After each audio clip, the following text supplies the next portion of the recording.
Hello everyone. In tutorial number 34, we will see thermal analysis using Ansys workbench. So let's get started. First of all, we will see what is the role of thermal analysis in design procedure. So see guys, devices such as appliances, advanced electronics, engines, air condition systems, heating and ventilation need to be evaluated for their thermal performance during the design process. And evaluating that particular performance, the finite element analysis is powerful and well recognized tool used in analysis of heat transfer problem. So what is the exact objective of the thermal analysis is that to understand the response and behavior of structure under the thermal loading. So result what we are required or what we need after the thermal analysis are temperature distribution, means how temperature is distributed all over the body, heat flux distribution, structural response under the different thermal loading condition, and thermal stresses. So see, there are four types of thermal analysis and which are listed as linear solution. In linear solution, the material thermal properties do not change with the time or temperature and there is no radiation process. In non-linear solution, the material thermal properties can vary with temperature. Thermal boundary condition and loading can also vary with temperature. As mentioned, the presence of radiation will force a non-linear solution. Then there is steady state analysis. Actually we are performing on the steady state analysis on this particular video. The steady state in a thermal occurs when the temperature distribution all thermal flows stabilized and remain constant throughout the time. So there will be constant temperature with respect to time. And whereas in the transient analysis, in this type of analysis, the initial condition are defined and then time stepping solution carried out in response to the thermal loading and the boundary condition. Here with respect to time, we will see the changes in the temperature. So in case of FEA, we will see how structural and thermal analysis is compared. So structural analysis having the FE equation F equal to stiffness matrix into displacement, whereas in the thermal analysis we can see that there is heat is equals to thermal stiffness matrix into temperature. So where F denoted by force, which is in newtons, whereas in here in the thermal analysis it is H, which is nothing but heat, and its unit is watt. K is stiffness in Newton per meter, whereas here thermal conductivity acting as a stiffness and its unit is watt per meter. D is the displacement in meter, which is the output, and in case of thermal analysis T is temperature and its unit is Kelvin. The pressure here or the stress having the unit Newton per meter square, whereas here that particular terminology is treated as a heat flux having the unit of watt per meter square. So friend, if you want more information related to the thermal side of analysis or a basic of thermal, you can subscribe this channel Free Education, where you will get the complete solution of thermal related problem as well as you will get the gate related solutions. So let's get started with our video. And today we will see steady state thermal analysis of heat sink.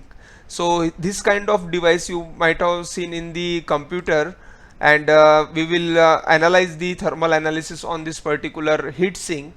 The material used here is aluminum having the Young's modulus of elasticity 70 gigapascal, Poisson's ratio is equals to 0.3, density is 2800 kg per meter cube. And now see the thermal property. Thermal conductivity equals to 170 watt per meter Kelvin, then specific heat is 870 joule per kg Kelvin, then thermal expansion coefficient is equals to 22 into 10 raised to power minus 6 per degree Celsius. Now we'll see the boundary condition. The atmospheric temperature will be 28 degrees Celsius. Heat transfer coefficient is 30 watt per meter square degree Celsius, and the constant heat flux of 1000 watt per meter square. At the bottom of this particular heat sink, we will see the constant heat flux of 1000 watt per meter square, means this is the constant heat flux, means this is not transient case, this is the steady state case. So we have the geometry with us, we will draw it in the design modeler. and the result what we will get or using this steady state thermal analysis, that temperature, total heat flux and the directional heat flux. So we'll see how it works in the Ansys workbench. Now once you come to the Ansys workbench, drag steady state thermal into project schematic, then rename the project.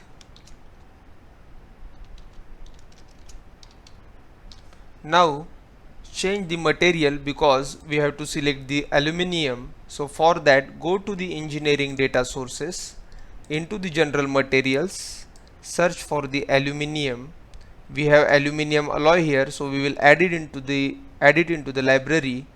So aluminium alloy is added. Now click on the engineering data sources and see the aluminium alloy is added. Now click on the aluminium alloy and now change the isotropic thermal conductivity here. So the tabular data we don't want because we are not dealing in a transient. So we'll go to the, again we have deleted that, and drag this isotropic thermal conductivity into the aluminium alloy again, and now change the unit. This is the meter raised to power minus 1 degree Celsius, so we want in a Kelvin. So we change the unit and give the isotropic thermal conductivity 170. Now the material property is properly assigned, and close the engineering data. Now go to the geometry. Now once you come to the design modeler, unit must be in millimeter. Select XY plane, and we will have to make some changes because the dimensions are very small. So we'll go to the setting, activate the grid, activate show in 2D and snap. Major grid spacing is of 1 mm and the minor is 1, and you will see that it is not visible, so you have to just zoom it, and now the 1 mm by 1 mm box is created. So now go to the draw. Now each box is of 1 mm versus 1 mm. So from point, select P point and draw a line, then go to the dimension, give the dimension to that line which is of 22 mm. So base is ready for us. Drag this particular drawing and now select the polyline. We need not to give the dimension, we just select the boxes because each box is of 1 mm. So from point P, 3 box upward means we are going 3 mm, 3 box inward means 3 mm inside, then 1 2 3 4 5 6 7 and 8 mm upward, then 1 mm dimension, then go downward. Snap is selecting, so in this way we can draw the drawing quickly. So using grid we can draw the drawing very quickly here and keep it as a open end. Now go to the modeling, select the extrude, select sketch, apply it, and give the depth of 15 mm and generate. So here the heat sink model is created. Now we will go to the Ansys mechanical.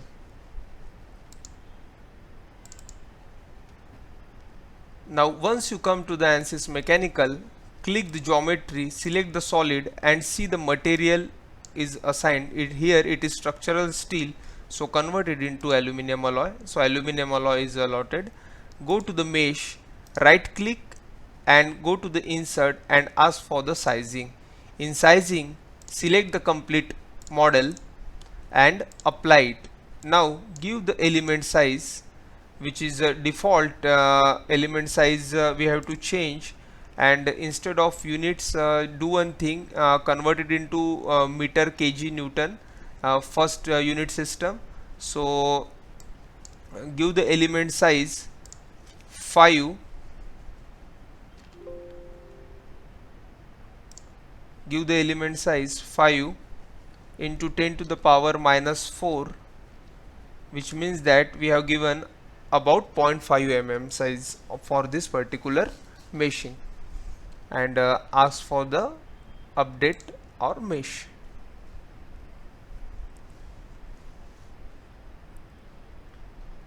So mesh is created here. Now go for the boundary conditions. In boundary condition we have to see the units properly. So first insert the heat flux. This is the input which we have provided. So heat flux, if I'll say heat flux act like a pressure in the structural. Structural, what is the role of structural analysis? The pressure role in structural is same the role of heat flux in the thermal. So select the base, apply the heat flux, and apply 1000 watt per meter square. So we have provided the heat flux here. Then the heat transfer method is here convection. So in convection we have to select the complete body. Complete body is able to convection, can be able to convection. So we have applied the convection, and the value is 30 watt per meter square degree Celsius, and the ambient temperature means atmospheric temperature we have provided 28 degrees Celsius. So we'll ask for the solution.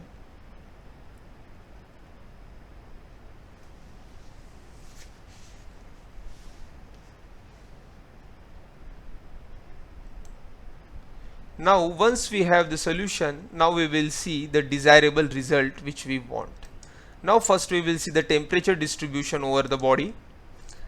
Then we will see the total heat flux, and we'll see the directional heat flux along the y direction, as here it is z and x. So we'll see upward y direction heat flux. Now ask for the solution and see result one by one. The temperature will remain constant throughout the body, which is 33.227 to the 30.331, means in short it is 33 degrees Celsius all over. That's why it is steady state thermal analysis. So temperature will remain constant. And now see the total heat flux. How total heat flux works? We are getting the value around 107 to the 343.3 watt per meter square.